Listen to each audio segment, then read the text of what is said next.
활기차게 새 시작해야 할 것 같은데 왠지 싱숭생숭하고 더 무기력해져서 나는 왜 이러지? 자책하고 계신가요? 연말연시에 한 해 정리하는 글도 써보고 새 목표도 적어보지만 들려오는 우울한 뉴스에 마음이 더 가라앉지는 않으신가요? 저는 연말연시가 되면 한 일도 없이 나이만 먹는 것 같아서 더 우울해지곤 하는데요. 사는 게 많이 힘들 때 읽고 도움을 받았던 책들을 오늘 추천해 드리려고 합니다. 차분하게 힐링되는 책 읽고 무기력증 극복하실 수 있게 영상 끝까지 추천책 3권 확인해 보세요. 안녕하세요, 울림입니다. 오늘의 추천책을 이야기하기 전에 왜 삶이 힘들고 우울하고 무기력할 때 책을 읽기를 권하는지부터 말씀을 드릴게요. 우울하거나 무기력할 때 누워서 OTT만 뒤적이며 뭐 보지 고민하다가 시간만 보내거나 스마트폰으로 쇼핑 영상 하염없이 스크롤 하다가 몇 시간이 지나버리면 자책감에 더 바닥으로 가라앉게 되는데요. 그럴 때 일부러라도 책을 읽으면 기분이 좀 나아지더라고요. 올해 많은 양을 읽지 않아도 괜찮아요. 당장 무언가에 써먹을 수 있는 실용서가 아니더라도 조용히 책을 읽는 행위 자체가 왠지 나를 더 아끼고 돌봐준 것 같은 느낌이 들게 해줍니다. 그래서 저는 할 일이 많은데 엄두를 못 내고 널브러져 있을 때 당장 해야 되는 일과 전혀 상관이 없는 책을 읽곤 하는데요. 그러면 기분 전환이 되고 기분이 나아지니까 뭐든 좀 해볼까 의욕이 조금 생깁니다. 독서 팁을 하나 드리자면 이건 저의 습관인데요. 책을 읽으면서 좋았던 문장을 손글씨로 필사를 하거나 이렇게 포스트잇을 붙여놓습니다. 이렇게 하면 줄줄 읽으면서 책장만 이렇게 넘길 때에 비해서 글을 읽으면서 내가 어떤 부분에서 감명을 받고 공감했는지를 알 수가 있어요. 나를 잘 아는 게 자기 돌봄의 출발이라고 하잖아요. 책을 읽으면서 이런 문장에 내 마음이 울리는구나 아는 것만으로도 좀 안정감이 들고 위안이 됩니다. 밑줄을 긋거나 메모를 하거나 필사를 하거나 여러분이 편한 방법으로 좋았던 부분에 표시를 해보세요. 어떤 책을 읽든 그러한 행위만으로도 조금은 기분이 나아지실 거예요. 그럼 책 추천을 본격적으로 해볼게요. 제가 우울하고 힘들 때 읽고 많은 도움을 받았던 추천책 첫 번째는 은유 작가님의 다가오는 말들입니다. 이 책이 세상에 나온 2019년 3월은 제가 둘째를 출산하고 신생아 집중치료실, 니큐라고 하죠. 니큐에 아이를 두고 홀로 퇴원해서 3시간마다 유축을 해서 면회를 가던 시기였어요. 원래도 은유 작가님을 좋아했지만 제 상황 때문에 더 깊이 공감하고 많은 위로를 받았던 것 같아요. 다가오는 말들은 은유 작가님이 겪은 일, 들은 말, 읽은 말에 대해서 쓴 에세이를 엮은 책이에요. 책에서 건진 문장에 대해 작가님의 생각을 풀어나가는 글도 있고 딸아이가 혹은 지인이 던진 한마디에 대해 오래 생각하고 적어내려간 글도 있습니다. 은유 작가님의 글을 좋아하는 독자님들도 많이 계실 텐데요. 제가 작가님을 좋아하는 이유는 작가님은 끊임없이 생각하는 사람이라는 느낌이 들어서예요. 1차원적으로 A만 A구나 에서 끝나는 게 아니라 오래 머물고 곱씹고 다른 시각에서도 생각해보고 한참 지나서 다시 또 생각해보고 만나는 모든 사람에 대해 맞닥뜨리는 모든 상황에 대해 계속 생각에 생각을 거듭하시는구나. 글을 읽으면서 느낄 수가 있습니다. 그래서 글에 깊이가 있는 것 같아요. 문장이 화려하거나 장황하거나 길지 않은데 그렇다고 단순하지는 않아요. 한 문장 한 문장 오래 곱씹고 생각해보게 하는 글을 쓰십니다. 이 책에서 유독 좋았던 문장은 너무 많지만 몇 가지만 소개를 해본다면 이런 부분이에요. 18쪽에 그렇게 불확실한 날들을 10년쯤 보내고서야 문득 깨달았다. 그 어정쩡함이 글쓰기의 동력이었음을. 글 쓰는 일은 질문하는 일이다. 당연한 게 당연하지 않고 혼란스러워야 사유가 발생한다. 쓰는 과정에서 모호함은 섬세함으로, 속상함은 담담함으로 바뀌었다. 물론 글쓰기로 정리한 생각들은 다른 삶의 국면에서 금세 헝클어지고 말았지만 그렇기에 거듭 써야 했다. 어차피 더러워질 걸 알면서도 또 청소를 하듯이 말이다. 이 문구가 좋았던 이유는 제가 우울했던 이유가 뭔가 확실하지 않고 불안하고 혼란스럽고 두려워서였던 것 같은데 마치 누구나 그래, 원래 그래. 그러니까 이 혼란스러움을 빨리 없애려고 안달하지 말고 어정쩡하게 머물면서 한번 질문해 보자. 또 헝클어지고 또 더러워지고 또 엉망진창이 되더라도 하나씩 들여다보자. 받아들여보자. 그런 생각이 들게 해준 문구였기 때문이에요. 또 42쪽에는 니체의 말이 나오는데요. 인간은 최악의 상태에서 진정한 통찰과 만난다. 라는 문장이 있습니다. 내 인생이 지금 최악인 것 같은데 그게 너무 힘들고 슬프지만 그러면서 알게 되는 것들도 있구나. 어쩌면 이런 어려움이 내 삶에 꼭 필요한 걸지도 모르겠다. 그런 생각도 들었어요. 물론 당시에는 왜 나에게 이런 일이, 왜 나만 이런 고통을 겪어야 하나. 억울하고 나중 따위 생각할 겨를도 없고 고통에서 벗어나고 싶고 그랬지만 지나고 보니 힘든 시기가 진짜 나를 만나게 했던 것도 사실이고 전에는 전혀 생각지 못했던 것들을 깨닫게 했던 것도 사실이었어요.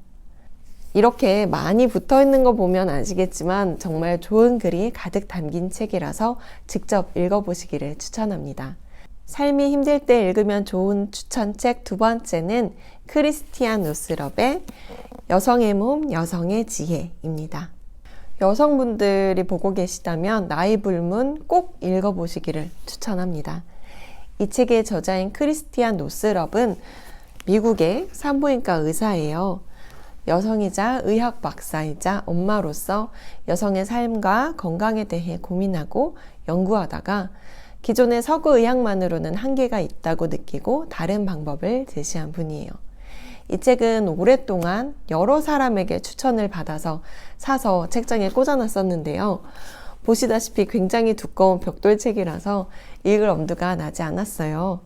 그러다가 몇 해 전에 제 건강에 이상이 생기고 산부인과 진료를 계속 받다가 상급병원에서 수술 이야기까지 나오니까 이대로는 안 되겠다 라는 생각에 치료를 병행하면서 그제야 읽게 됐어요. 필요하고 절실한 상태에서 읽으니까 더 와닿기도 했지만 혼자서는 이 두꺼운 책을 못 읽을 것 같아서 북클럽을 모집해서 여럿이 함께 독려하면서 읽었습니다. 그래서 완독을 했고 매주 읽었던 부분에 대해 후기를 쓰면서 제 몸에 대해서 글로 정리를 했더니 많은 도움이 되었어요.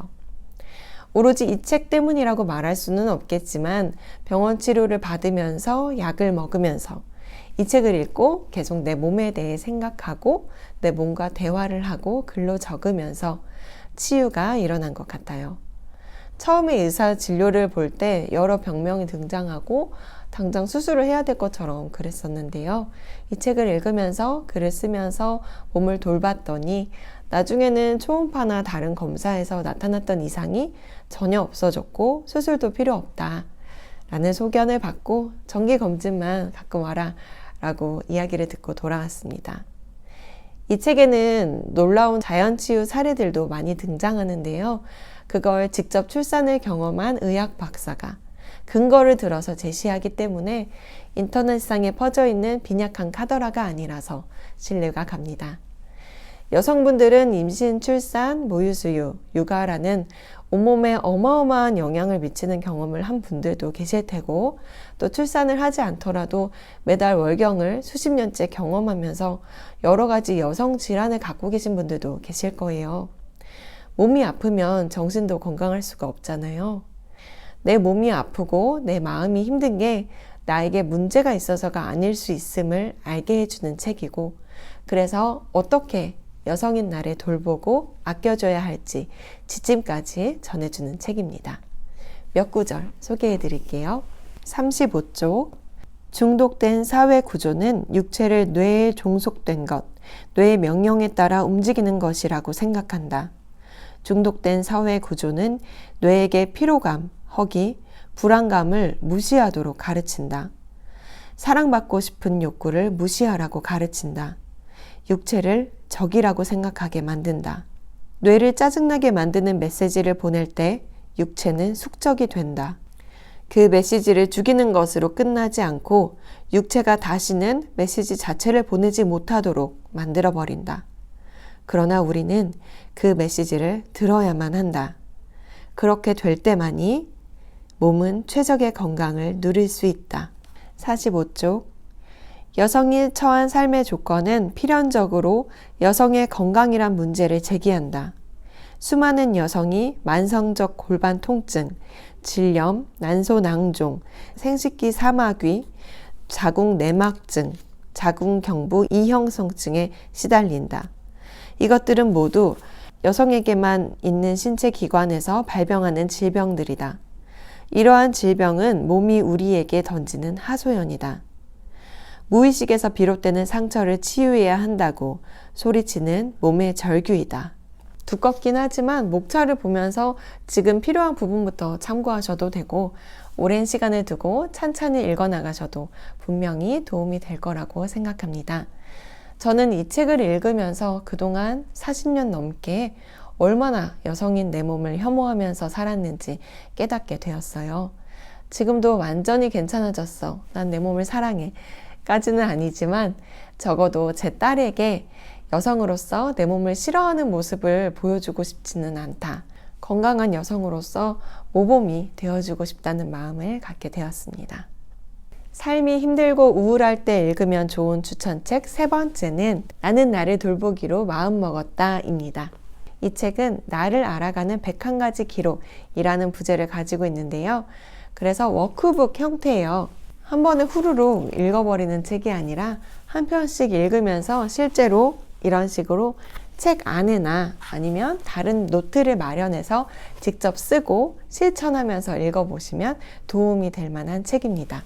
구체적이고 실질적으로 나를 돌보는 효율적인 방법 101가지가 담겨 있는데요. 목차를 보시면 몸, 마음, 감정, 관계, 시간, 직과 환경, 일, 창의성, 변화까지 9개 챕터로 나와 나를 둘러싼 모든 것을 돌아보며 삶의 방식을 만들어가고 변화를 느낄 수 있게 도와주는 책이에요. 예를 들어서 마음 챕터에서 12번 방법을 보면 잠시 멈춤이라고 되어 있습니다. 조용한 장소를 찾아 자리를 잡고 눈을 감습니다. 3분 동안 애정어린 마음과 호기심을 가지고 자신에게 집중합니다. 아래의 구름 모양의 나를 스쳐 지나가는 생각과 감정을 적어 넣습니다. 13번 잠시 멈춰보는 하루. 알람을 맞춰놓고 하루에 4번, 3, 4시간에 한 번씩 3분 동안 모든 것을 멈추는 시간을 갖습니다. 멈추는 시간마다 어떤 생각이 들었는지 적어보세요. 시간, 떠오른 생각. 이런 식으로 칸이 나뉘어져 있는데요. 저는 휴대폰에 알림을 해놓고 그 시각마다 내 감정이 어떤지 소리내서 말해보는 걸 일주일 동안 해봤습니다. 이렇게 적어봐도 물론 좋겠지만 운전을 한다든지 아이랑 같이 있다든지 요리를 하고 있다든지 그럴 때가 많아서 알람이 울리면 당장 적을 수 있을 때는 적고요. 적을 수 없을 때는 나는 지금 슬프다. 나는 지금 피곤하다. 나는 지금 무기력하다. 나는 지금 아무것도 하고 싶지 않다. 이런 식으로 한번 소리내서 입 밖으로 지금 내 상태가 어떤지를 뱉어봤어요. 그런데 이렇게 알람을 맞추고 한 번씩 내 감정이 어떤지 말을 해보는 것만으로도 나를 돌본다는 느낌이 강하게 들더라고요. 그게 아주 간단하고 우스꽝스러워 보이는데요. 효과는 아주 좋았어요. 또 불평 줄이기 방법에서는 불평을 한번 하루 동안 느꼈던 모든 불평을 쫙 써내려가 보자 라고 합니다. 그것들이 어떤 특정한 주제로 묶이는지 한번 생각해 보자는 거죠. 그래서 지속적으로 만약에 이 불만으로 쓰여지는 게 있다면 이게 내가 며칠 동안 이게 계속해서 나오는구나, 아주 오랫동안 나오는구나, 혹은 그저껜 그랬는데 어제는 괜찮았네, 이런 식으로 한번 돌아볼 수가 있죠. 그럼 그 불만을 해소하기 위해서 어떻게 해볼 수 있을지 생각을 해볼 수도 있고요. 되게 간단하고 쉬운 그런 실천들이지만 해보시면 큰 효과를 누릴 수 있는 것들이라서 나는 나를 돌보기로 마음먹었다 추천드립니다. 오늘은 이렇게 3권을 소개해 드렸는데요. 여러분은 힘들 때 어떤 책을 읽고 도움을 받으셨나요? 댓글로 나눠주시면 감사하겠습니다. 저는 다음번에 또 치유의 글쓰기에 도움이 되는 영상으로 찾아올게요. 구독, 좋아요, 알림 설정 해두시고 놓치지 마세요. 고맙습니다.